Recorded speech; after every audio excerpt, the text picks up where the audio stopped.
I was standing at the altar in a dress that cost more than most people's cars when I realized my groom wasn't coming back from the bathroom. His best man had gone to check on him 5 minutes ago, then 10. The string quartet kept playing the same loop of Pachelbel's canon, and 200 guests were starting to whisper, their voices building like static in my ears. My father squeezed my hand, his palm sweaty against mine, and whispered, "He's probably just nervous, sweetheart." But I knew. The way you know when you're about to get fired before your boss even opens their mouth. The way you know a relationship is over before anyone says the words. I knew Tyler wasn't nervous. Tyler was gone.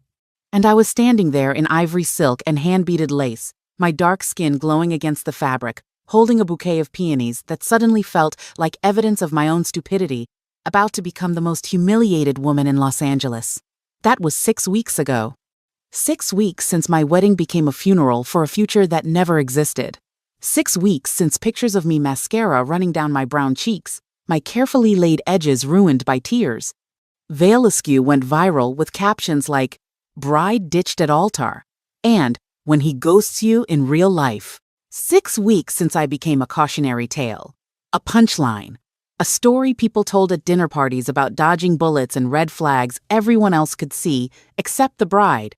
And today, I was about to do something that would make that humiliation look like a warm-up. Today, I was going to walk into the office of the most powerful man in Los Angeles and agree to marry him. Not for love, not even for but for revenge, for money, and for the savage satisfaction of watching my ex-fiancé's face when he realized I'd moved on to someone he could never compete with. My name is Naomi Bennett. I'm 28 years old, and this is the story of how I went from jilted bride to cheeball wife in less than 2 months. The wedding that never happened became the humiliation that never stopped. Pictures leaked online, my veil still attached, mascara running, standing there like some tragic exhibit in a museum of romantic disasters. Strangers commented. Friends stopped texting. My mother couldn't meet my eyes without tearing up. My father kept asking if I wanted him to find Tyler and have a talk, which in his language meant something far more violent than conversation. But today, standing in the marble lobby of Yoon Global Holdings with a portfolio under my arm and a contract that could save my father's crumbling construction company, I wasn't thinking about Tyler anymore. I was thinking about the man sitting behind the desk on the 47th floor, the one they called the Ice Prince of LA, the youngest son to ever take control of the Yoon family's American operations, while everyone whispered about the empire his family controlled back in Seoul. Min Jun Yoon, ruthless, calculating, untouchable, and according to the rumors, the only man in the city with enough capital and connections to pull my family back from bankruptcy. The elevator opened with a soft chime. I stepped into a hallway so quiet I could hear my heels on the polished floor, each step a countdown. The receptionist, an elegant Korean woman who looked at me with barely concealed curiosity, gestured toward heavy oak doors at the end of the hall. "He's expecting you, Miss Bennett." The office was massive. Floor-to-ceiling windows overlooking the city. Minimalist furniture that screamed power and money. And in the center of it all, sitting behind a desk that looked like it cost more than my father's remaining assets, was Min Jun Yoon. He didn't look up right away. He finished reading whatever was on his screen, set down his phone with careful precision, and only then did his eyes lift to meet mine. Dark eyes, sharp, the kind that didn't just look at you, but through you, cataloging weaknesses, calculating worth. He was younger than I expected, maybe 32, 33, with the kind of face that belonged on magazine covers. Sharp jawline, perfect skin, dark hair styled with deliberate carelessness. He wore a black suit that probably cost more than 3 months of my rent. "I'm Naomi Bennett," I said, keeping my voice steady despite my racing heart. "I know who you are," he replied. His English was perfect, barely accented. "You're the woman who got left at the altar by Tyler Richardson. And you're here because your father's company is 3 months from foreclosure." He gestured to the chair. "Sit." I sat, trying not to let him see how much that casual recitation of my humiliation stung. "I came to discuss a business proposal," I said once I was seated. "My father's company has contracts lined up, good contracts, but we need an investor." Until the revenue catches up with the debt, he interrupted smoothly. I've seen the numbers, Miss Bennett. Your father is drowning. What he needs is a lifeline, and lifelines don't come cheap. So what's your price? I asked. He leaned back, fingers steepled, studying me with an intensity that made me feel like I was being appraised. That depends. How desperate are you? Desperate enough to walk into a room with a man whose reputation could fill a crime novel, I replied. Something flickered in his eyes. Amusement, maybe? Or respect. Here's my offer, he said. I'll invest in your father's company. I'll clear his debts, fund his projects, and make sure he stays solvent for the next decade. In exchange, you marry me. The words hung in the air. I stared at him, waiting for the punchline. It never came. You want me to marry you in exchange for saving my father's business. Correct. Why? Let's say I have my reasons, he said. I need a wife for appearances, for legitimacy. The American market responds better to family men, and my family and soul has been pressuring me to settle down. You need money and stability. It's a transaction. Nothing more. You want to buy a wife like you'd buy stock in a failing company. I want a partnership. He corrected. You play the role, attend the events, smile for the cameras, and in return, your father's company thrives. You get financial security, you get revenge. Revenge? Against Tyler Richardson, the man who humiliated you in front of 200 guests and half the internet. Imagine his face when he sees you on my arm, married to a man with 10 times his wealth and 100 times his influence. There was something dangerously tempting about that picture. And if I say no, then you walk out of here, and I wish you luck finding another investor willing to gamble on your father's sinking ship. He pulled a business card from his pocket and slid it across the desk. You have 48 hours to decide. I'll have my lawyer draw up a contract. Everything will be outlined. Expectations, terms, exit clauses. I left in a daze, the city glittering and indifferent below those enormous windows. I didn't sleep that night. I sat in the dark in my tiny apartment in Inglewood, watching city lights through my window, weighing my soul against my family's survival. I thought about my mother's medical bills, the way she'd been rationing her insulin because we couldn't afford the copays. I thought about my father's face when the creditors called, the way his shoulders had started to stoop like he was carrying the weight of the world. I thought about Min Jin-yoon's cold gaze and the contract he was offering. By sunrise, I'd made a decision that felt less like a choice and more like stepping off a cliff. I called at 9 a.m. sharp. Naomi Bennett, from Mr. Yoon. Please tell him I accept his offer. One moment, please. Then Min-jin's voice, smooth and unsurprised. Miss Bennett? I accept, I said. I'll marry you. Good. My lawyer will contact you this afternoon. We'll schedule the ceremony for 2 weeks from today. 2 weeks? Efficient, he finished. I don't believe in long engagements. They complicate things. The contract arrived that afternoon by courier. I read every word twice, my own lawyer on speaker walking me through sections that made my head spin. It was comprehensive to the point of invasive. Public appearances, social obligations, living arrangements in a penthouse in Century City. No infidelity on either side. Specific requirements about accompanying him to business dinners and family events. And the financials. My father's company would receive $12 million immediately. I'd receive a monthly allowance that made my current salary as a junior architect look like pocket change. In divorce after 3 years minimum, I'd walk away with a settlement that would set me up for life. 3 years. I stared at that number. That night, I told my parents everything. My father's face went through shock, anger, disbelief, and finally defeat. I can't let you do this, he said, voice breaking. I can't let you sacrifice yourself for my mistakes. It's not a sacrifice, I lied. It's a business arrangement. You don't love him, my mother whispered. I didn't love Tyler either, apparently, I said. At least this time I know exactly what I'm getting into. My father pulled me into a hug that felt like goodbye. If you do this, he said quietly, I'll spend the rest of my life making sure your sacrifice means something. The wedding was scheduled for a Saturday at a private estate in Malibu. Min-jun handled everything through his assistant. My only job was to show up and say I do. I wore a dress I didn't pick, ivory silk, that looked stunning against my dark skin, but felt like a costume. The ceremony was small, barely 50 people. Min Jun's business associates, mostly other Korean executives, and my parents sitting in the front row looking like they were attending a funeral. No bridesmaids, no groomsmen, just efficiency. Min Jun stood at the altar in a black suit, untouchable and perfect. When I started down the aisle, his expression didn't change. No warmth, no nervousness, just that calculating gaze. The vows were traditional, no personal touches, no promises of love, just the legal framework. Do you, Naomi Marie Bennett, take this man to be your lawfully wedded husband? I do, I said. Do you, Min Jun-yoon, take this woman to be your lawfully wedded wife? I do, he replied, steady as stone. Then, by the power vested in me, I now pronounce you husband and wife.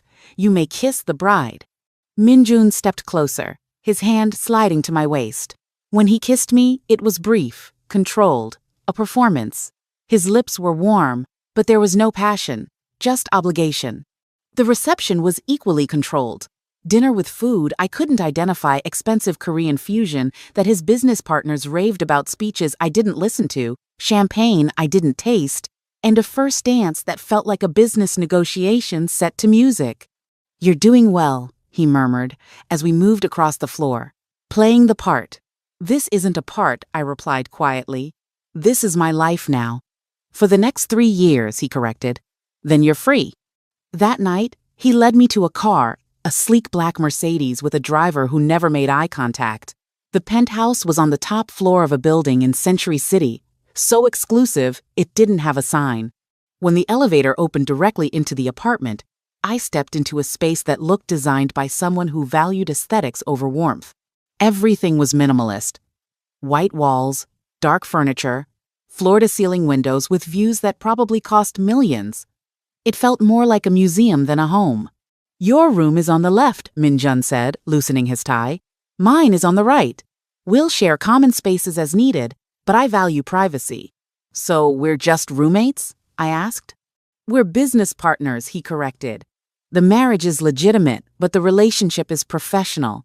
I don't expect anything from you that wasn't outlined in the contract. And if the media asks? We're newlyweds, he said smoothly. We're in love, building a life together. In private, we're two people honoring an agreement. Understood? Understood. Before I tell you how this cold, transactional marriage became something far more dangerous, how the ruthless Chibol heir started looking at me like I was more than just a contract, and how the man who left me at the altar came crawling back only to find I was completely out of reach, tell me this in the comments. If you were offered financial security and revenge in exchange for marrying a stranger, would you take the deal? The first weeks were a masterclass in coexisting with a stranger. We moved around each other like planets in separate orbits. Silent breakfasts, him reading Korean business news on his tablet, me pretending I wasn't living in a museum. But I wasn't going to be just Mrs. Yoon, the accessory. On day 8, over breakfast, I said, I want to start a business. He looked up from his tablet. What kind of business? Urban development consulting, helping small developers navigate zoning laws, secure permits, work with historic preservation committees. There's a gap in the market for people who can't afford the big firms. You'd be good at it, he said simply. Do it. Use whatever resources you need. Just like that? Naomi, he said, and there was almost amusement in his eyes. I married you for appearances, not to control your career. 2 days later, I signed a lease on a small office in Koreatown, Bennett Development Consulting. I kept my maiden name deliberately. Within a month, we had our first client, a small developer trying to renovate a historic building in Little Tokyo. I threw myself into work with an intensity I'd been missing. For the first time since signing that contract, I felt like myself. Like Naomi, not Mrs. Yoon. Min Jun noticed. He started asking questions over dinner about projects, permits, clients. Then one night, he surprised me. I have a potential client for you, he said. A developer having trouble with the Coastal Commission on a project in Santa Monica. You're referring business to me? We're married, Naomi, he replied. Your success reflects well on both of us, and you're good at what you do. I landed the contract. A $250,000 project. The developer recommended me to 3 others. Suddenly, Bennett Development wasn't just a vanity project. It was real, and something else was happening. The more time I spent around Min-yoon, the more I noticed things. The way he listened when I talked about work, actually engaged instead of just being polite. The way he'd started leaving coffee for me in the morning, made exactly how I liked it. 2 sugars, oat milk. The way his hand would linger on the small of my back at events. The way he looked at me sometimes when he thought I wasn't watching. It was month 4 when everything shifted. We were at a gala at the Getty Center. All glass and modern art and people dripping with wealth. I was wearing a deep emerald dress that looked incredible against my skin, my natural hair styled in an elegant updo that had taken 2 hours. Min-joon had been pulled into conversations with investors. I'd excused myself to get a drink when someone stepped beside me at the bar. I turned and found myself face to face with Tyler. He looked different. Thinner, diminished somehow. The confidence he'd worn like armor had developed cracks. "Naomi," he said. "Tyler, you look," he started, then lost the words. "Happy." I almost laughed. "I look expensive, there's a difference." He flinched. "I deserved that. You deserve a lot more than that." "I know," he said quietly. "I know, and I'm sorry. I was scared, and I handled it in the worst possible way. I've regretted it every day since." The apology I'd imagined demanding suddenly felt hollow. I realized I didn't care anymore. "Okay," I said. He blinked. "Okay? You're sorry, I heard you. Is there anything else?" "Naomi, I made a mistake," he said, leaning closer. "A huge mistake. When I saw you at that charity dinner last month, with him, I realized what I'd lost." I stared at him, confused about what he thought this would accomplish. "So you thought you'd approach me and what, ask for a second chance?" "I'm married, Tyler, to a man who makes you look like a child playing dress-up." "I don't love him," I said, too fast, too certain, and realized half a second too late I wasn't sure it was true anymore. "But I do love the life I've built since you left. My business, my independence, my future, and none of that includes you." "Does he love you?" Tyler asked. "Does Min-joon actually love you? Or are you just another acquisition for his family's empire?" Before I could answer, Min-joon appeared beside me, his presence shifting the air. His hand settled on my waist, possessive. "Is there a problem?" he asked, voice pleasant, but edged with something dangerous. "No problem," I said smoothly. Tyler was just leaving. Tyler left without another word, disappearing into the crowd of wealthy socialites. "You didn't have to do that," I said. "I know," Min-joon replied. "But I wanted to." "Why?" He turned to look at me, and I saw something unguarded in his expression. "Because you're my wife, Naomi, and I don't share." The words hung between us, loaded with implications. The car ride home was quiet but charged, like we were both waiting for something to break. When we got back to the penthouse, I kicked off my heels and poured myself a drink from the bar. Min-joon loosened his tie, the first time I'd seen him look anything less than perfectly composed. "Thank you," I said, "for earlier, for handling Tyler." "You don't need to thank me. He was out of line." "I know, but you've been different lately, more present." "I could say the same about you," he said. "When we started this, you were hiding. Now you're alive." "It's the business," I said. "It gave me purpose." "It's not just the business," Min-joon said, stepping closer. "You've stopped looking at me like I'm the enemy." I looked up at him. "You've stopped looking at me like I'm a contract. Maybe we're both changing." His hand came up, brushing a curl that had escaped from my updo away from my face. The gesture was gentle, unexpected. "Naomi," he said, my name rough in his mouth. "I should tell you something." His phone rang, shattering the moment. He answered in rapid Korean, and I watched his jaw tighten. "Anche? When?" He listened, then switched to English. "I'll handle it." He looked at me. "I have to go." "Business? At midnight?" "The kind that doesn't keep office hours. I'll be back before morning." He disappeared, and I stood alone in the enormous penthouse, my heart racing from a moment that hadn't quite happened, realizing Min-joon had more secrets than I'd imagined, and I was starting to care enough to want to know what they were. The next morning, Min-joon was gone before I woke. No note, just an empty apartment. My best friend Kendra noticed immediately when she came into the office. "Okay, what happened?" she asked. "Nothing," I lied. "You're a terrible liar," she replied. "You have that look." What look? The look women get when they're falling for someone they shouldn't be falling for. I'm not falling for Minjun, I protested. It's a contract. Contracts don't make you look like that, she said. That's feelings, babe. Complicated, messy, probably going to end badly feelings. My phone buzzed. A text from Minjun. Had to fly to Seoul. Back tomorrow night. Sorry for disappearing. Sorry, he'd never apologized before. Everything okay? I typed back. Business. Nothing to worry about. But something in my gut said that was a lie. That night, I couldn't sleep. I wandered the penthouse, ending up in Minjun's home office, a room I'd never entered without him. It felt like crossing a line, but curiosity won. The space was immaculate. Everything organized with military precision. I wasn't looking for anything specific. I just wanted to understand the man I'd married. That's when I saw it. A folder on the shelf, barely visible behind books. The tab had Korean characters I couldn't read and Yoon Global Confidential in English. My hands shook as I opened it. Shell companies, offshore accounts, investment portfolios, too complex for simple business. Names I recognized: politicians, judges, business owners, all connected through transactions that felt less like legitimate business and more like something else. Then I found the photograph. Old, maybe 15 years, showing a younger Minjun standing next to an older man in an expensive suit. The man had the same sharp features, the same calculating eyes. His father, I assumed.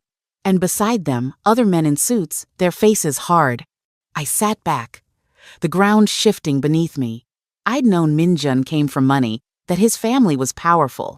But I'd convinced myself the Yoon family business was legitimate, that the whispers were just whispers. Looking at these documents, I wasn't sure anymore. I put everything back exactly as I'd found it and went to bed with my heart racing. Minjun came home the next evening while I was in the kitchen. I heard his keys, his footsteps, and then he was there, looking exhausted in a way I'd never seen. His usually perfect hair was slightly mussed, his tie already loosened. "Welcome back," I said. He set his briefcase down and poured himself a drink whiskey, neat. "Naomi," he said, "we need to talk." Those 4 words have never meant anything good. I set down my wine glass. "Okay." He ran a hand through his hair, a gesture so unlike his usual composure, it made my stomach drop. "People are asking questions about us, about the marriage, about whether it's legitimate." "I thought that was the point," I replied. "It is real," he said sharply. "Legally, completely legitimate. But there are people who think they can use doubt to undermine deals I'm closing. People who want to see me fail. People in Seoul? Among others, the Yoon family has always had competitors. People who'd love to prove I'm not fit to run the American operations. So what are you saying?" "We need to be more convincing," he said, stepping closer. "We need to be undeniable. We stop keeping separate bedrooms. We stop treating this like a business arrangement in private. We become what we've been pretending to be. You want to make this real." "I want to make this work," he corrected. "There's a difference." "Is there?" I asked quietly. "You're right," he said, something raw in his voice. "It can't be faked. Which is why I'm asking if you're willing to try, not for appearances, for us." The word us hung heavy. I thought about the folder, about the secrets, about how little I truly knew about this man. And then I thought about how he defended me against Tyler, supported my business, started looking at me like I mattered. "I'm scared," I admitted. "Of what?" "Of this becoming real and then losing it. Of caring about you and finding out you're someone I can't live with. Of building a life and discovering it's all built on lies." Minjun closed the distance until we were close enough that I could see the exhaustion in his dark eyes, the vulnerability he usually kept hidden. "I can't promise this will be easy," he said quietly. "I can't promise you won't get hurt, but I can promise I won't lie to you. If you ask me a direct question, I'll give you a direct answer. Even if I don't like the answer, even then." I searched his face for deception and found only exhaustion and something like hope. "Ask me," he said. "Ask what you really want to know." "Are you involved in anything illegal?" I asked. "The kind of things your family in Seoul does?"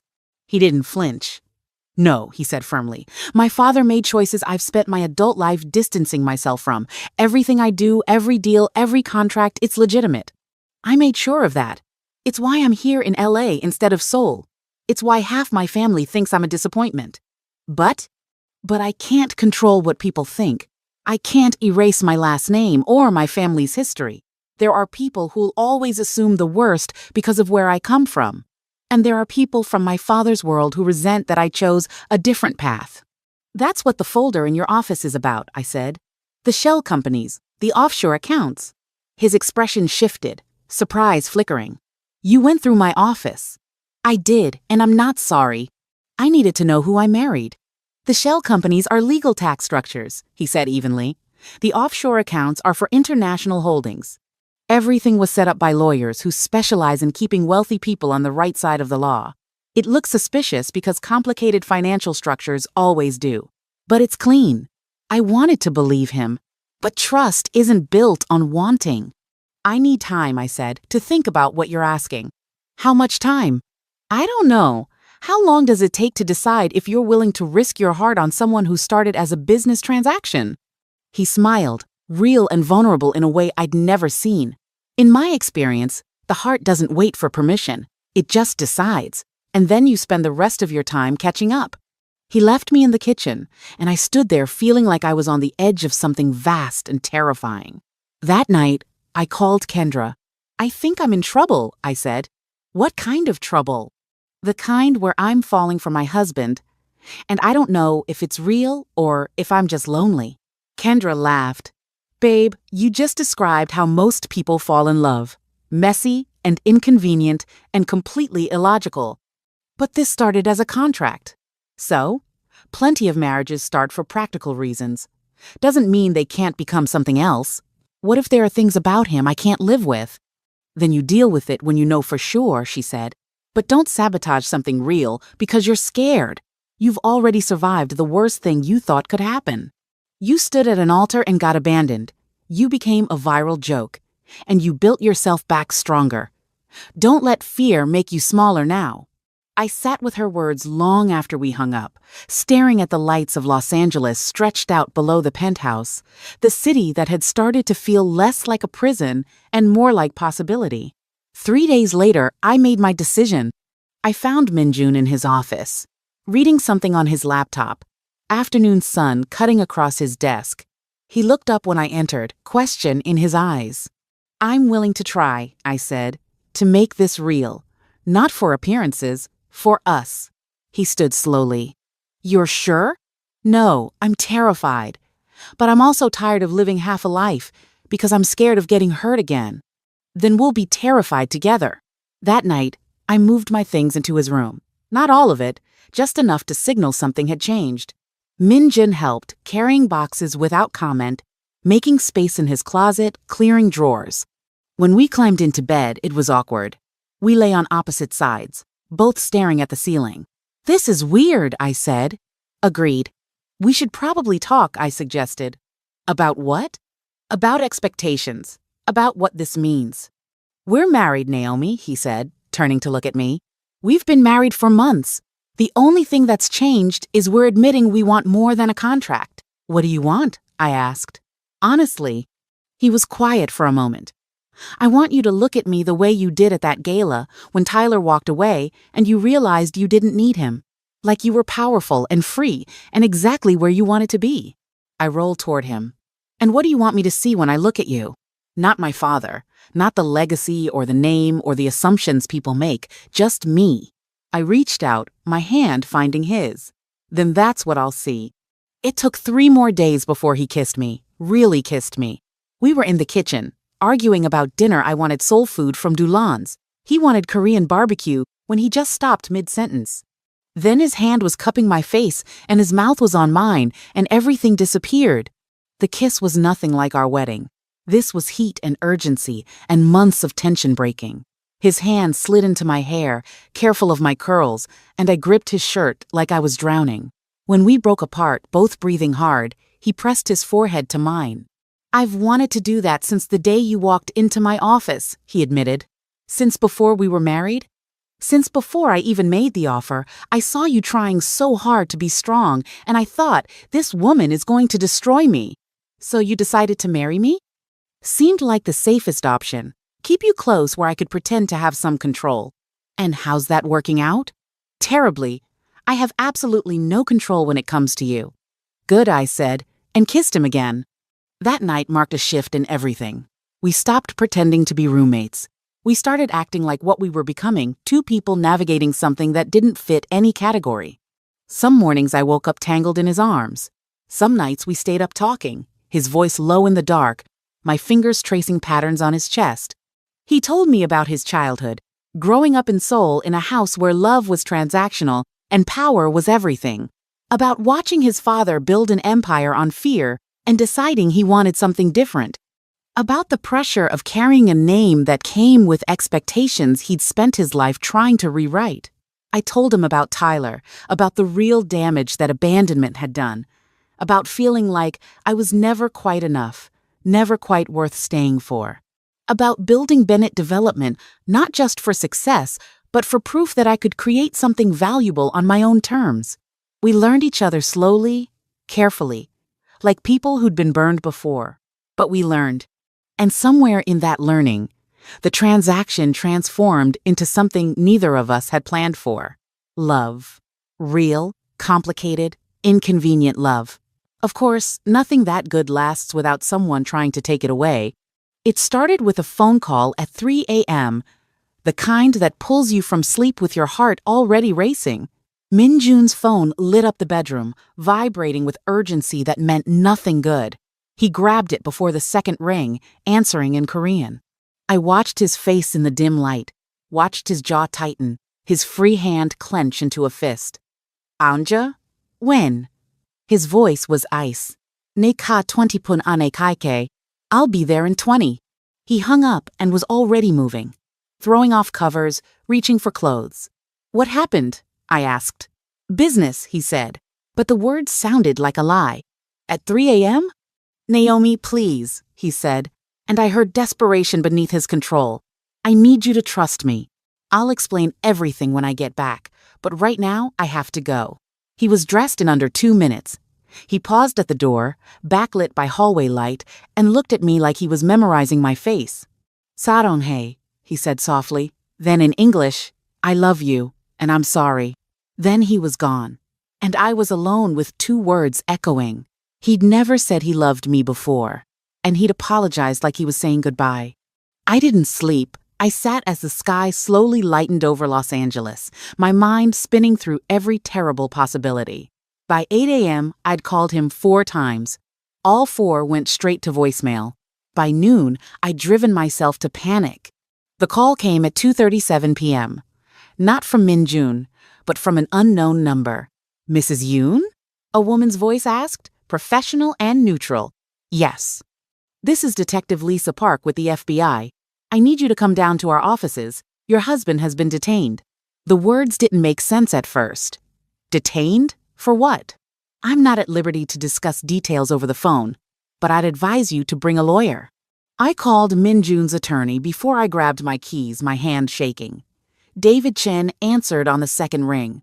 Min Jun's been arrested, I said. I'm heading to the FBI offices now. He said he'd meet me there, his voice grim in a way that suggested he'd been expecting this. The FBI offices in West LA were fluorescent lights and industrial cleaner smell. Detective Park met me in the lobby, a Korean-American woman in her 40s with sharp eyes. Mrs. Yoon, thank you for coming. Where is he? I demanded. What is this about? Your husband is being questioned in connection with a federal investigation. I can't give you details, but if he's smart, he'll cooperate. David appeared, briefcase in hand. Naomi, don't say anything. Not to anyone. Not yet. They put me in a waiting room with gray walls. David disappeared into another room, presumably wherever they were holding Min Jun. I sat there with nothing but terrible certainty that everything we'd built was about to collapse. 3 hours later, David came back. His face told me everything. How bad? Bad. The feds have been building a case for months. Money laundering, racketeering, conspiracy. They're claiming Min Jun's been using his businesses to hide criminal activity connected to his family's operations in Seoul. That's insane, I said. Min Jun's businesses are clean. They are clean, David agreed. But someone's been setting him up, funneling dirty money through shell accounts that trace back to his signatures. Forged documents, fake transactions, all designed to make it look like he's running the same operation his father did. Who would do that? Someone who wanted the Yoon name destroyed. Someone who wanted Min Jun out of the way. His cousin Jae Sung is at the top of the list. He's been trying to take over the American operations for years. This would clear the path. Can they hold him? Will he go to prison? Not if I can help it, David said. But this is going to get ugly. The media will destroy him. People will assume he's guilty because of his name. You need to decide if you're willing to stand by him through it. I didn't hesitate. Of course I am. Even if it costs you everything, your business, your reputation, even then. They let me see him for 10 minutes. Min Jun sat at a metal table, still in the clothes from 3 a.m., looking more exhausted than I'd ever seen him. Naomi, he said, and his voice broke on my name. I'm so sorry. I never wanted you dragged into this. Too late, I'm already in it, and I'm not going anywhere.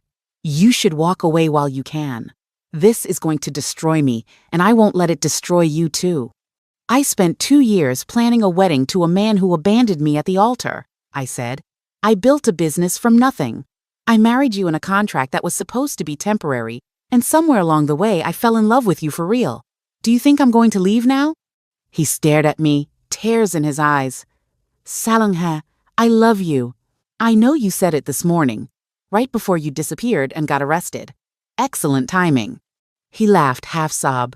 I thought I was protecting you. By lying? By saying goodbye like you weren't coming back? I got a call that someone was about to execute a warrant. I knew if I was here when they came, they'd search everything, drag you into interrogation. I thought if I turned myself in, you'd be safe. I'm your wife, Min Jun. I stopped being safe the day I married you, and I'm okay with that. Our time ran out too fast. The agent tapped his watch. I had to let go of Min Jun's hands, had to walk away. But I turned back at the door. We're going to fight this, I said, and we're going to win. The media got the story by evening. Min Jun-yoon, son of Korean business tycoon, detained in federal investigation. The headlines were everywhere.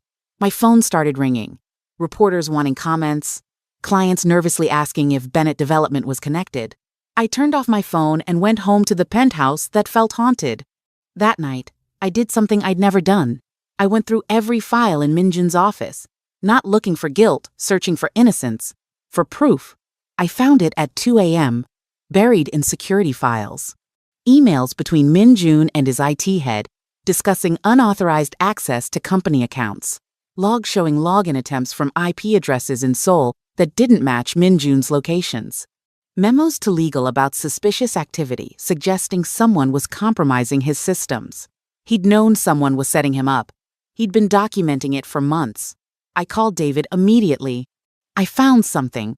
Evidence that Min Jun knew the accounts were being manipulated. Proof he was trying to stop it. Send it to me, David said, suddenly alert. All of it. This could change everything. I spent the rest of the night forwarding files, compiling evidence. By sunrise, I had documents 3 inches thick and burning certainty. We were going to win. The arraignment was Monday morning. Min Jun's bail was set at $5 million, which I paid without blinking using the account he'd set up for me. When they brought him out, he looked like he'd aged a decade, but when he saw me in the courtroom, something in his face softened. They released him with an ankle monitor and a court date 3 months away. The ride home was quiet, but when we got back, when the door closed and we were alone, he pulled me into his arms and held on. Thank you, he said into my hair, for not running, for fighting, for believing me. I meant what I said. We're in this together. The legal battle consumed the next 3 months. David assembled a team that made our living room look like a law firm. Min Jun's ankle monitor beeped every few hours, a reminder his freedom was conditional. My business took a hit immediately. 2 clients dropped contracts within the first week. 3 more followed. Kendra stayed loyal, working twice as hard, but I could see the writing on the wall. If Min Jun went down, I was going down with him. Good, I thought. Let them see what loyalty looks like. The prosecution's case was circumstantial but damning. Shell accounts with Min Jun's signature, transactions matching dates he'd been in specific cities, emails that looked like coded instructions to Seoul. David's team worked around the clock to prove it was fabricated. But the evidence was sophisticated. We need to prove who had access to forge those signatures. David said, who had technical knowledge to hack systems, connections to set up shell accounts in Seoul, and motive to destroy Min Jun. Jae-sung, I said for the 100th time. It has to be him. Proving it is the problem. Jae-sung's covered his tracks. We need something concrete. That's when I had an idea. Jae-sung hit on me at that charity dinner. Made a comment about family being close-knit, like he was warning me. What if he's done this before? What if there are others he's threatened? David looked up. That's actually brilliant. If we can find a pattern, show Jae-sung has a history of eliminating competition through illegal means, we might make the case he's behind this too. We started digging. I reached out to people in Min Jun's world, other Korean business owners, former employees, anyone who might have crossed paths with Jae-sung. Most were too scared to talk, but a few shared stories. A cousin who'd lost a business deal after confidential information mysteriously leaked. A former employee framed for embezzlement. A partner who ended up under investigation right when he challenged Jae-sung's expansion plans. The pattern was there. Jae-sung had been destroying people for years, same playbook every time. Frame them, destroy their reputation, take what was theirs. We compiled everything and handed it to David. It's not direct evidence, he warned, but it might create reasonable doubt. We need more. That's when Min Jun made a terrifying decision. I'm going to confront Jae-sung, he said one night. What? No, you're on bail. I know the risks, but this has gone on long enough. If I confront him directly, maybe I can get him to slip, say something we can use. Or maybe he'll have you arrested for violating bail. I have to try. I won't sit here while he destroys everything. I wanted to argue, but I saw his determination, that same steel that had first attracted me to him. The meeting was arranged through intermediaries. Neutral ground, a private room at an exclusive Korean restaurant in Koreatown. David and I went with Min Jun along with a bodyguard. Jae-sung arrived with his own entourage, expensive suits and cold smiles. He looked at Min Jun like he was already planning victory. The conversation started in Korean, rapid and heated. I couldn't understand the words, but I understood the tone. Jae-sung mocking, Min Jun controlled but angry. Then Jae-sung switched to English, probably for my benefit. This is all so unfortunate, cousin, he said, false concern dripping from every word. I hope there are no hard feelings. I had to protect the family's interests.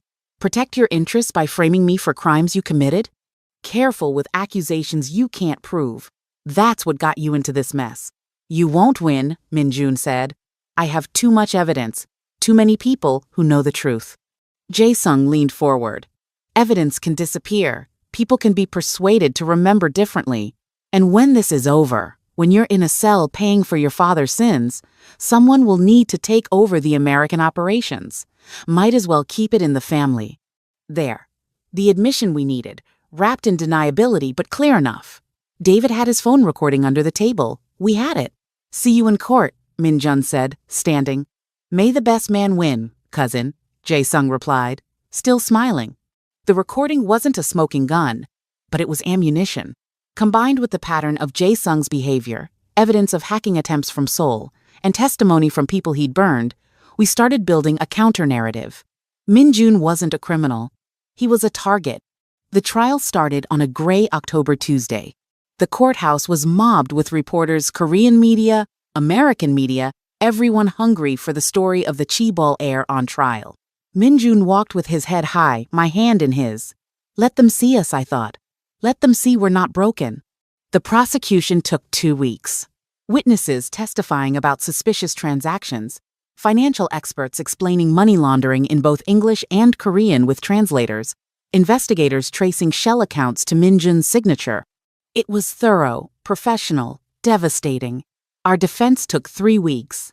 David dismantled every piece of evidence, showing how signatures could be forged, accounts hacked, IP addresses spoofed. He brought IT experts who testified about unauthorized access patterns originating from Seoul. He presented Jae-sung's pattern, showing this was just the latest frame-up. And then he called me to the stand. "Mrs. Yoon, tell the jury about your relationship with your husband."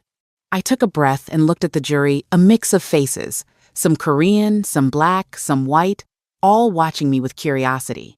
"I married Min Yoon 4 months into what was supposed to be a business arrangement," I said.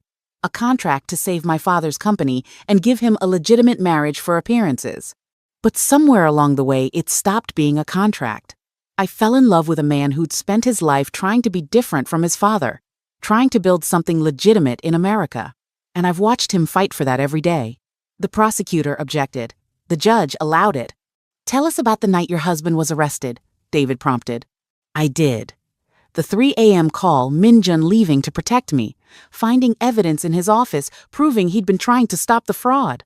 Then I looked at the jury. My husband is not his father. He's not the man the prosecution is painting. He's someone who chose a harder path, who fought his own legacy, and who's being punished for that choice by people who want him to fail. When I stepped down, I caught Min Jun's eye. He mouthed, "Saranghae, I love you." The closing arguments took a full day. Prosecution painted Min Jun as a criminal hiding behind legitimate business, continuing his father's legacy. Our team painted him as a target being destroyed by family enemies. The jury deliberated for 3 days. 3 days of waiting, watching the clock, wondering if we'd done enough. On the 3rd day, they came back. We stood as the verdict was read. On the count of money laundering, not guilty. On the count of racketeering, not guilty. On the count of conspiracy, not guilty. Min Jun's hand found mine, squeezing so tight it hurt. The courtroom erupted. Korean media shouting questions, cameras flashing. But I only saw Min Jun, saw his shoulders relax for the first time in months, saw tears streaming down his face. "We won," I whispered. "Uriga yuso," he repeated in Korean. "We won." He pulled me into his arms, and we stood there in the middle of the chaos, holding each other like we'd survived a war. Because we had. We walked out into cameras and questions, but this time, the headlines would be different. This time, we'd rewritten the story. Before I tell you how we exposed the person who set Min Jun up, how standing by him through the worst changed both of us forever, and how we built something even stronger from the ashes, tell me this in the comments. If the person you loved was accused of crimes you knew they didn't commit, but fighting for them meant risking everything you'd built, would you stay? And how far would you go to prove their innocence? The weeks after the verdict were a blur of interviews and watching Min Jun's reputation slowly rebuild. Business partners who'd ghosted him started calling, apologizing in both English and Korean. Clients returned to Bennett Development, sheepishly admitting they'd never really believed the charges but couldn't risk the association. I accepted them back with professional courtesy and private satisfaction. The truth was, I didn't care about people who'd abandoned us. I cared about the ones who stayed. Kendra, who'd worked twice as hard for half pay. David, who'd taken the case when other lawyers were too scared. My parents, who'd called every day just to check on me. And Min Jun. Always Min Jun. He was different after the trial. Softer somehow, like coming that close to losing everything had reminded him what mattered. He started leaving the office earlier, prioritizing dinners at home over business meetings. He laughed more real laughter that transformed his face. And he told me he loved me at least 3 times a day, in both English and Korean, like making up for months he'd kept those words locked away. One night, about a month after the verdict, we were on the balcony of the penthouse. The city spread below us like scattered diamonds. "I want to renew our vows," I said. Min Jun looked at me surprised. "We're already married." I know, but the first time, it was a transaction. A contract we both signed for practical reasons. I want to do it again, but this time for real. This time because we choose each other, not because we need each other. His hand found mine on the railing. Whenever you're ready. It doesn't have to be big or fancy. I just want to stand in front of people we love and promise you my future. Because I want to, not because a contract says I should. Min Jun turned to face me fully, hands framing my face. "Naomi Bennett Yoon?" He said softly, mixing English and Korean. "Tanshin un neha hanko koneo chongyeo." You are the best decision I ever made, contract or not. Let's do it. We planned the ceremony for a Saturday in November, small and intimate. Just our closest people, the ones who'd fought beside us. The venue was a Korean cultural center in LA with a beautiful garden, a compromise between our worlds. I wore a simple white dress, no veil, no train, just me. My natural hair was styled in soft curls that framed my face. Min-jun wore a traditional Korean hanbok in deep blue, stunning and unexpected. We wrote our own vows. I went first, standing in front of 40 people who knew our whole messy story. Min-jun, I said, my voice steady despite tears threatening. 4 months ago, I married you because I was desperate. Because I needed to save my father's company and prove I wasn't broken after Tyler left. I married you expecting a business arrangement, maybe friendship if we were lucky. What I got was so much more. I got a partner who challenged me to build something of my own. A husband who supported my dreams without needing to control them. A man who taught me that love doesn't have to be loud or dramatic to be real. It just has to be honest. And when everything fell apart, when the world was against you, you never once asked me to leave. You tried to protect me even when it meant pushing me away. But I chose to stay. And I'll keep choosing you every day for the rest of our lives. Min-jun took a breath, steadying himself. He spoke in English, but his emotions gave his words a musical quality. Naomi, he started. When you walked into my office that first day, I saw someone who'd been hurt but refused to stay broken. Someone who'd lost everything and was still fighting. I made you a business offer because I thought I could keep my distance, keep my heart out of it. I was wrong. You made distance impossible. You saw through every wall I'd built, every mask I wore, and instead of running, you stayed. You stayed through the arrest, through the trial, through every moment when it would have been easier to walk away. You fought for me when I couldn't fight for myself, and you loved me before I deserved it. I promise you this, I will spend every day of our marriage earning that love. I will choose you over business deals and family obligations. I will be honest even when it's hard, and I will never take for granted the gift of being loved by you. There wasn't a dry eye when we finished. Even my father wiped at his face. The officiant, a Korean-American minister who'd agreed to blend traditions, pronounced us husband and wife again, and this time when Min-jun kissed me, it wasn't for show. It was a promise. The reception was everything our first wedding wasn't. Real laughter, actual joy, dancing that had nothing to do with appearances.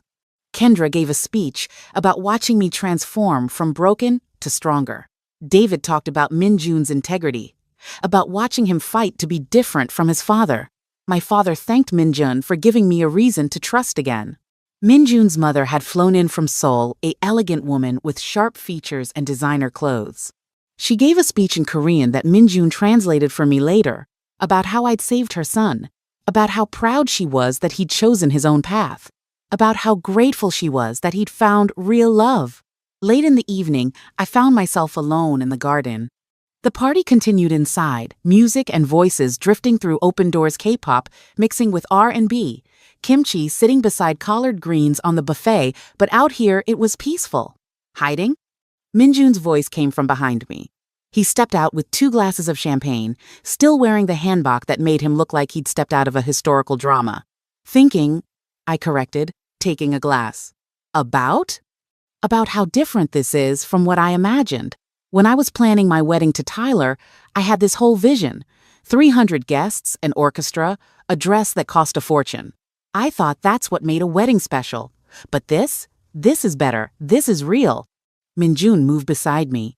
You know what the best part of today was? What? Knowing that when I wake up tomorrow, I'll still be married to you. That this isn't an ending. It's another beginning. We stood watching city lights.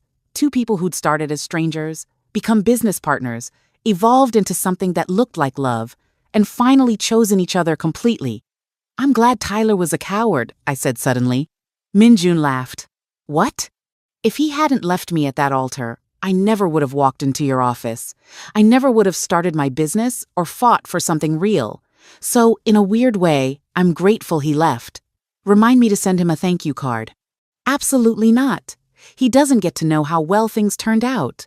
We went back inside to our wedding, our real wedding, and danced until my feet hurt and my face ached from smiling.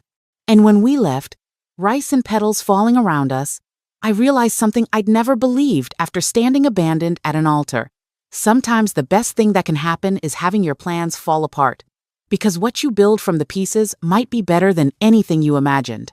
The final chapter came 6 months later, in the form of a phone call. Mrs. Yoon? Detective Park's familiar voice. Yes?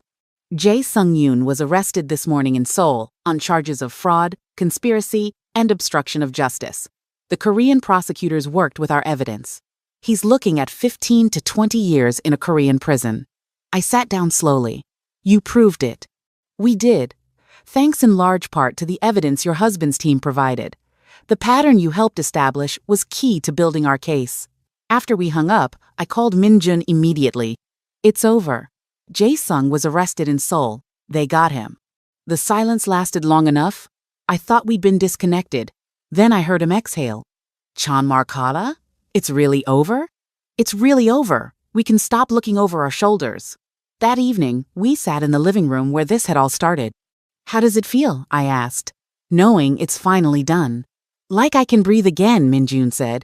Like we can actually start our life without waiting for the other shoe to drop. We already started it. This is just the part where we get to enjoy it. He pulled me closer, and I settled against his chest, listening to his heartbeat. You know, he said quietly, when I offered you that contract, I thought I was buying convenience.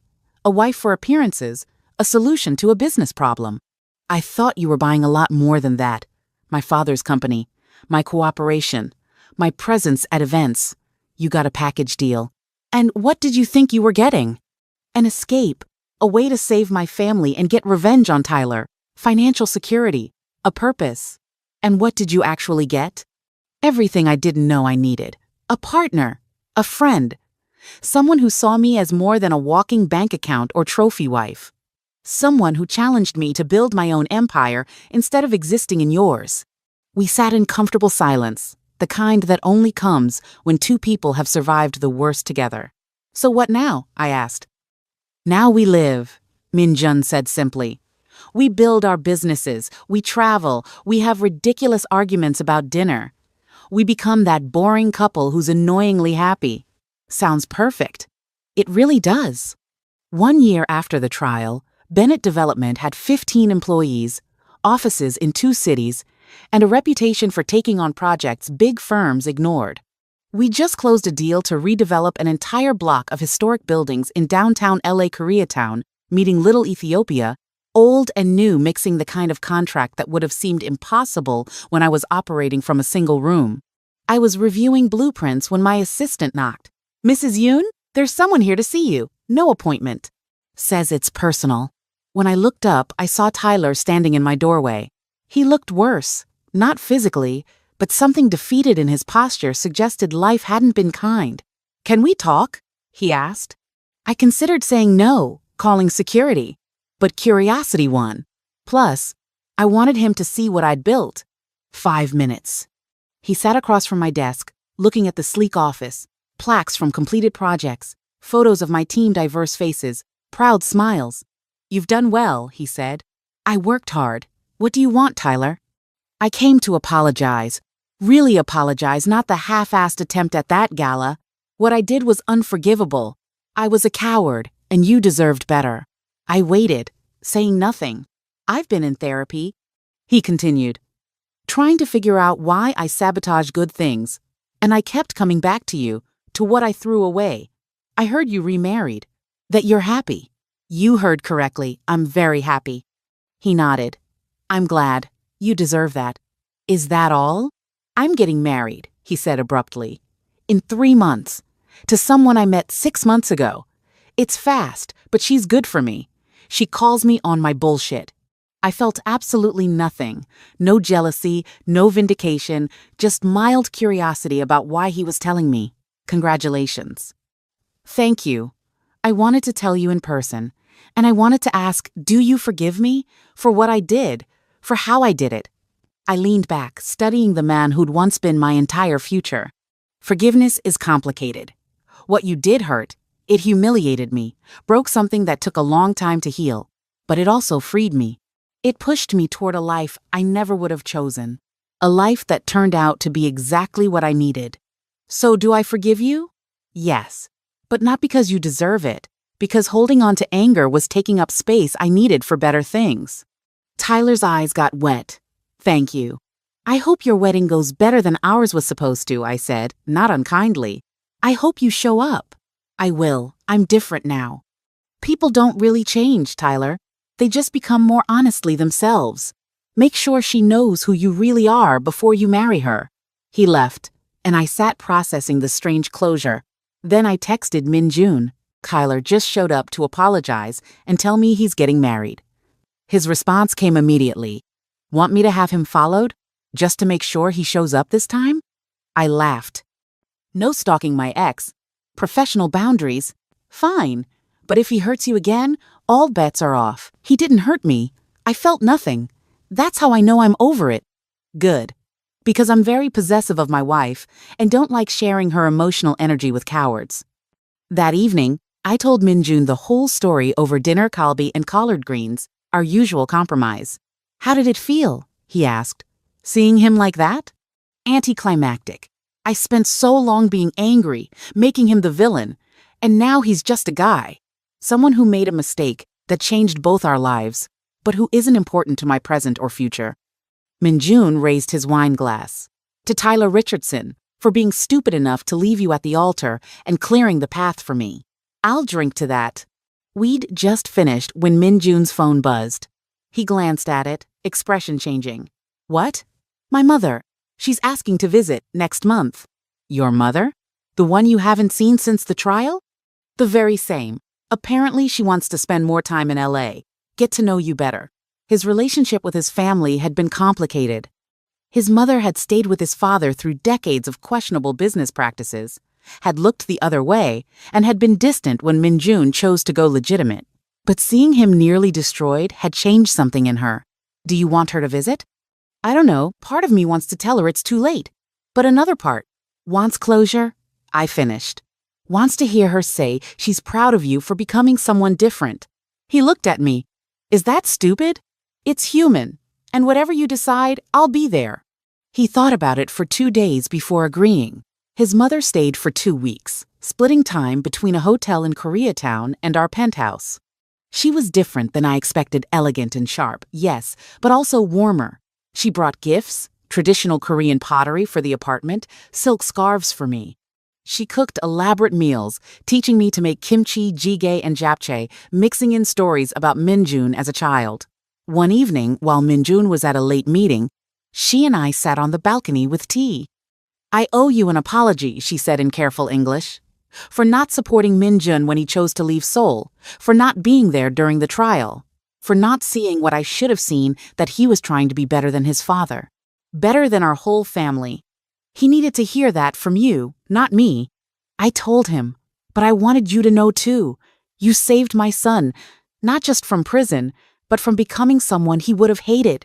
You gave him a reason to keep fighting. He gave me a reason to keep fighting too, I said. We saved each other. She smiled. That is how the best marriages work. When she left, she hugged me, the first real warmth she'd shown, and whispered in Korean words Min-jun translated later, "Take care of my son, and let him take care of you." You okay? I asked Min-jun after we dropped her at the airport. I think so. It's strange.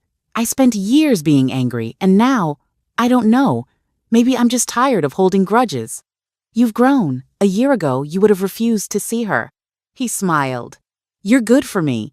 You make me want to be better. We're good for each other. That's how this works. The months that followed brought changes we hadn't expected. Min-jun's mother started calling weekly, careful conversations that slowly grew warmer. My business expanded, taking on projects in 3 states. We bought a house in View Park, Windsor Hills, a beautiful black neighborhood with a yard and room to breathe, though we kept the penthouse for downtown. And somewhere around month 18 of our real marriage, I realized I was late.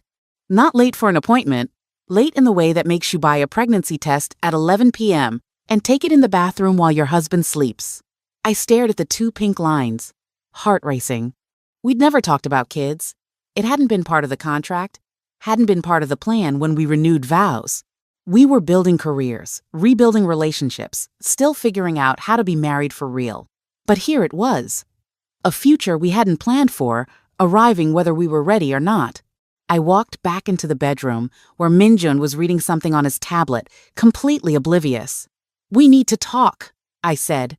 He looked up, immediately alert. "Those 4 words in the middle of the night never mean anything good. What's wrong?" "Nothing's wrong. At least, I don't think it's wrong. I'm pregnant." I watched his face cycle through surprise, shock, confusion, and then, slowly, something that looked like joy. "Hain-shin? Saw? You're pregnant?" He repeated in Korean, then English. "We're having a baby." I nodded. "I know we didn't plan this. I know we haven't even discussed whether we want kids. And if you need time..." He kissed me. Deep and thorough and full of emotions he was terrible at putting into words. When he pulled back, his hands were shaking as they cupped my face. "Naomi," he said, "I don't need time. I want this. I want a family with you. I want everything with you." "Are you sure? Because a baby is..." "Permanent, I know. No exit clauses, no 3-year terms. Just us, building something that lasts. And I can't think of anything I want more." I started crying, hormones not helping, but the relief genuine. "We're going to be terrible at this. We have no idea what we're doing." "We'll figure it out," Minjun replied. "We figured out marriage. We figured out a federal trial. We can figure out diapers and sleep deprivation." I laughed and cried at the same time, and he held me like I was something precious. Like we were building something more valuable than any empire. 7 months later, on a Tuesday afternoon that felt too ordinary for something so extraordinary, Maya Ji-yoon entered the world screaming. She had her father's dark hair and my brown skin, my nose and his eyes. She was perfect in a way that made my chest hurt.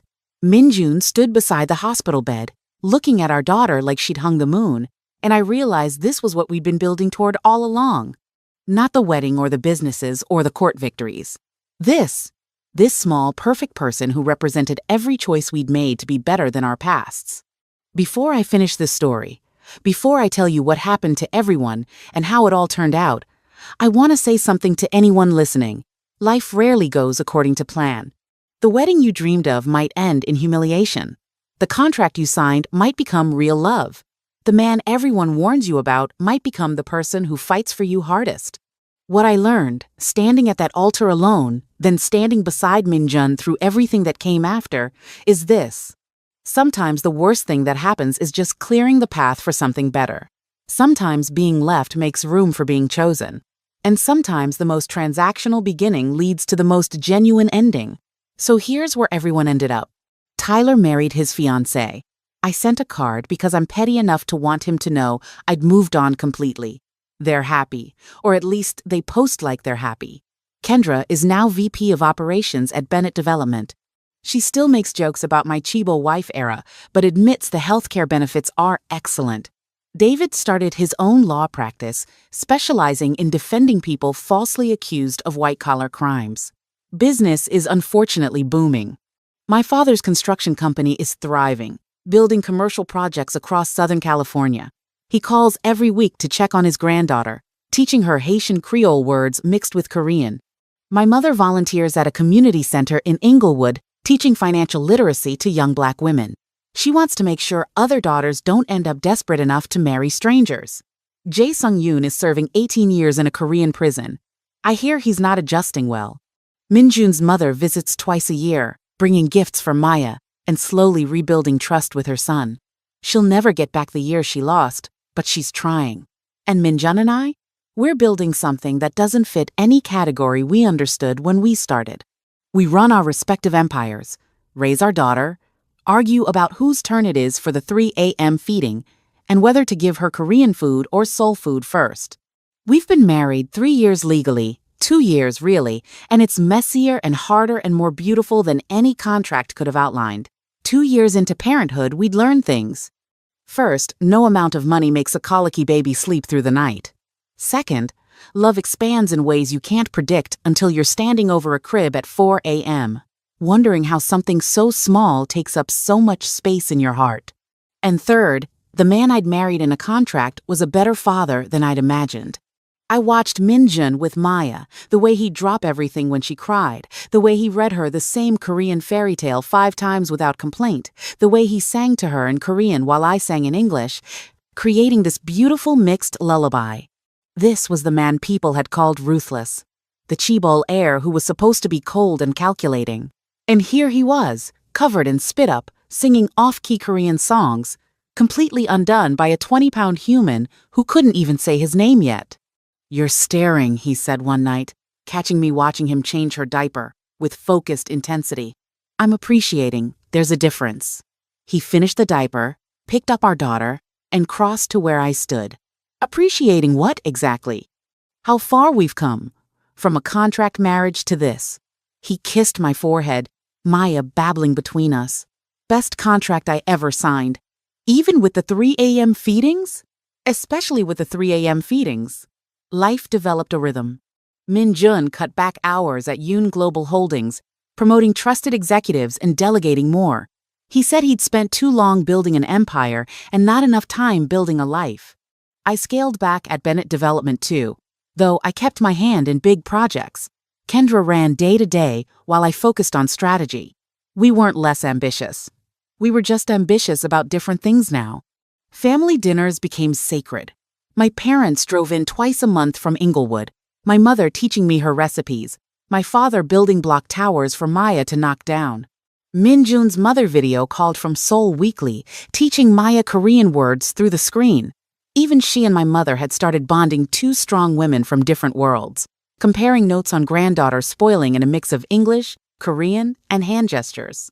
One evening, about 3 months after Maya's 2nd birthday, Min-jun came home earlier than usual. I was in the kitchen, unsuccessfully negotiating with Maya about vegetables, when he walked in with an expression I couldn't read.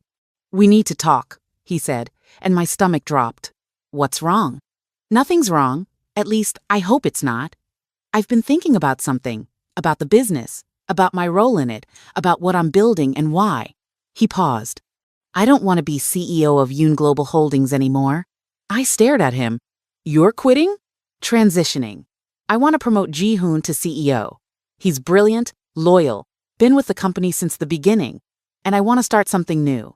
Something that's mine, not something I inherited with my father's name attached." "What kind of something?" "A foundation. For kids whose parents are involved in organized crime or corrupt business practices, who want a different path but don't have resources or support. Legal aid, job training, education scholarships. I want to give them the choice I had the money to walk away from family businesses that would destroy them." I felt my eyes fill with tears. "Min-jun, that's beautiful." "You think so?" "Because I know it means less income, less prestige. I'd be walking away from everything the Yoon name is connected to." I crossed the kitchen and wrapped my arms around him. "I think you've been planning this for a long time. I think you've been trying to prove you're not your father for so long that you forgot you already proved it. And I think this foundation is exactly what the world needs." He held me tight. "You're sure? About being married to someone who's about to become significantly less powerful in the business world? About the financial hit? About—" I kissed him to stop the spiral. "I didn't marry you for your power or money. I mean, I did initially, but that's not why I'm still here. I'm here because you make me laugh when I'm stressed. Because you're the best father I've ever seen. Because you challenge me to be better while loving me exactly as I am. So yes, I'm sure. Start your foundation. Change lives. I'll be right here supporting you." 6 months later, the Yoon Foundation for Youth Advancement held its first fundraising gala at the Getty Center. Smaller than events we used to attend, more intimate, filled with people who cared about the cause rather than being seen. But it raised $2 million in a single night, enough to fund scholarships for 50 kids and provide legal support for families trying to leave dangerous situations. I stood beside Min-jun as he gave the keynote, switching between English and Korean, watching him explain why this mattered, why giving kids a choice was worth more than any business empire. People listened with tears in their eyes. Korean parents, Black parents, mixed families, all moved by a man who'd walked the same path he was now lighting for others. After speeches, during dinner, I found myself talking to a young Korean-American woman named Ji Sundae. She was one of the foundation's first scholarship recipients, using money to study social work at UCLA. I want to help families like mine, she told me. Families where love and loyalty get twisted up with violence and crime, where honor means covering up wrong. Your husband's foundation gave me a chance when no one else would. How does it feel, I asked, choosing a different path than your family expected? Terrifying. Every day I wake up wondering if I made the right choice. But then I remember that staying would have killed something in me. Maybe my body, maybe just my soul. Either way, I'd be dead. I chose life instead. I thought about my own choices, about standing at that altar alone, about signing a contract with a stranger, about fighting through a trial, about every moment I'd chosen the harder path because it led towards something real. You're braver than you know. Leaving is always harder than staying, even when staying is killing you. She smiled. Your husband said something similar. He said choosing yourself over family expectations isn't selfish, it's survival. He's right, he usually is, annoyingly enough. That night, driving home, Maya asleep in her car seat, Minjun reached over and took my hand. Thank you. For what? For believing in this. For believing in me. I've spent my whole life trying to prove I'm not my father, and tonight, watching those kids, talking to their families, I finally felt like I did it, like I built something he never could. You did. You built something better than an empire. You built a legacy that actually matters. We pulled up to our house in View Park, the one with the yard where Maya could play, where we'd planted a garden mixing Korean vegetables and collard greens. It was smaller than the penthouse, less impressive by square footage, but it was ours in a way marble floors never were. Inside, after putting Maya to bed, we sat on the couch with wine, the quiet evening that had become our favorite celebration. Can I tell you something? Minjun asked. Always. When I offered you that contract, I thought I was so smart. I thought I'd found the perfect solution, a wife for appearances, a business arrangement I could control. I had no idea I was actually just handing you my entire heart and hoping you'd be gentle with it. I set down my wine glass. You want to know a secret? What? I took that contract thinking I was selling my future for my father's company, thinking I was making a sacrifice, playing a role, enduring something difficult for a greater good. I had no idea I was actually finding the person I was supposed to spend my life with. So we both went into this thinking we were so smart. And we were both complete idiots. The best kind of idiots. The kind who accidentally found everything they needed while looking for something else entirely. We sat in the house we'd made a home, in the life we'd built from a contract and catastrophe, and choosing each other every day. And I thought about how far we'd come from that first meeting in his office, from the wedding that was supposed to be temporary, from the trial that nearly destroyed us. Every relationship is a gamble, I said. Every marriage is a risk. You're trusting someone with your heart, your future, your vulnerability. And there's no guarantee they won't break it. But the alternative, Minjun added, is living alone, protected but limited, safe but small. Exactly. So we took the risk, and we won. Not the way we expected, not through the path we planned, but we won. Years later, when Maya is old enough to ask questions, she'll want to know how Mommy and Daddy met. And I'll have to explain that we started with a contract, that I married him to save my grandfather's company, that her father was once accused of terrible things he didn't do, that our love story began with a transaction and became something neither of us expected. I think I'll tell her the truth. That sometimes the best things come from the worst moments. That being left at an altar led me to the man I was supposed to marry. That choosing yourself, even when it's scary, even when it means walking away from what's familiar, is the bravest thing you can do. And that love, real love, doesn't start perfect. It starts messy and complicated, and maybe even transactional. But if you're willing to do the work, to fight through the hard parts, to choose each other when it would be easier to walk away, it becomes something beautiful. Something worth every risk, every tear, every moment of doubt. This is my story. The jilted bride who married the Chaebol heir. The black woman who went from humiliation to happiness. From contract to genuine love, from playing a role to becoming exactly who she was meant to be. And if there's one thing I want anyone listening to take away, it's this. Your worst moment isn't your whole story. It's just the chapter that pushes you towards something better. The wedding that doesn't happen might be clearing the path for the marriage that will. The humiliation you survive might be building the strength you'll need for the battle ahead. And the person you marry for all the wrong reasons might turn out to be exactly the right person after all. So don't be afraid to take the risk. Don't be afraid to sign the contract, to fight the fight, to love someone even when it's terrifying. Because on the other side of fear is everything you never knew you needed. My name is Naomi Bennett Yoon, and this was the story of how I learned that sometimes the best revenge is no revenge at all. It's just living well, loving deeply, and building something so beautiful that the past becomes irrelevant. Thank you for listening to my story, for staying through every twist and turn, for believing that contracts can become love stories, and that even the most ruthless chaebol heir can become the gentlest father. I hope wherever you are in your own story, whether you're standing at an altar alone or signing a contract with a stranger or fighting a battle that feels impossible, you remember this. You're stronger than you think, braver than you know, and capable of building something extraordinary from even the most broken beginnings. This is where my story ends, but it's also where it continues. In every choice Minjun and I make, in every lesson we teach Maya, in every life the foundation touches. The jilted bride married the chaebol heir, and together, we became something better than either of us could have been alone. If you connected with this story, if any part resonated with your own journey, leave a comment telling me which moment hit you hardest.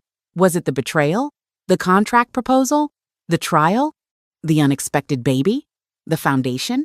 Or just the slow, messy, beautiful process of two damaged people healing each other? Because that's what stories are really for. Not just to entertain, but to remind us that we're not alone in our struggles, our fears, our hopes for something better. Thank you for being part of mine. This is Naomi, signing off. And remember, your worst day might just be the setup for your best life. Sometimes I still think about that day in his office, when he offered me a transaction and I was desperate enough to take it, about how little we knew about what we were agreeing to. About how thoroughly we've rewritten every term. When Maya turned 3, we threw her a birthday party in the backyard of our house in View Park. Nothing extravagant, just family and close friends. A bounce house and a cake shaped like a tiger, her favorite animal from all the Korean folktales Minjun tells her. I watched Minjun chase her around the yard, both of them laughing, his tie long since abandoned, his white shirt grass-stained. This was the Ice Prince of L.A., the man who'd once sat across from me in a pristine office and offered to buy a wife. Now he was on his hands and knees pretending to be a tiger, making our daughter shriek with delight. My mother appeared beside me, handing me a glass of lemonade. "You did good, sweetheart," she said quietly. "With him, with your business, with all of it, you turned something that could have destroyed you into something beautiful." "I didn't do it alone," I replied. "Minjun met me halfway. He could have kept this transactional. He could have stayed distant, but he chose to try." She squeezed my shoulder. "That's what makes it real. Not the contract you signed, but the choice you both kept making, every day to stay, to fight, to love each other." Later that evening, after the guests had left and Maya was asleep sticky with frosting and exhausted from excitement, Minjun and I cleaned up the backyard. We worked in comfortable silence, collecting paper plates and deflating the bounce house, moving around each other with the ease of people who'd learned each other's rhythms. "You know what I was thinking today?" Minjun asked, as we sat on the porch steps, the last of the sunset painting the LA sky pink and gold. "What?" "That I owe Tyler Richardson a thank you." I laughed. "We are not thanking Tyler." "Hear me out," he said. "If he hadn't been a coward, if he'd actually married you, you never would have walked into my office. I never would have made that ridiculous offer. We wouldn't have this life, this family, this absolutely chaotic, perfect mess we've built. So in a weird way, his worst decision gave us our best outcome." I leaned my head on his shoulder. "When you put it that way, I guess we do owe him. But we're still not sending a card."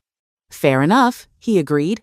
His arm came around me, and we sat watching the last light fade from the sky. "Do you ever regret it?" I asked quietly. "The contract? Choosing me?" "Not for a single second," Minjun replied without hesitation. Even when we were in the middle of the trial, even when I thought I might lose everything, I never regretted choosing you. You were the only thing I was sure I wanted to keep. What about you? Do you regret it? I thought about the question seriously, about the Naomi who'd walked into that office 3 years ago, desperate and humiliated and willing to do anything to save her family. I regret that I had to be that desperate to find you. I said finally. I regret the pain that got me there.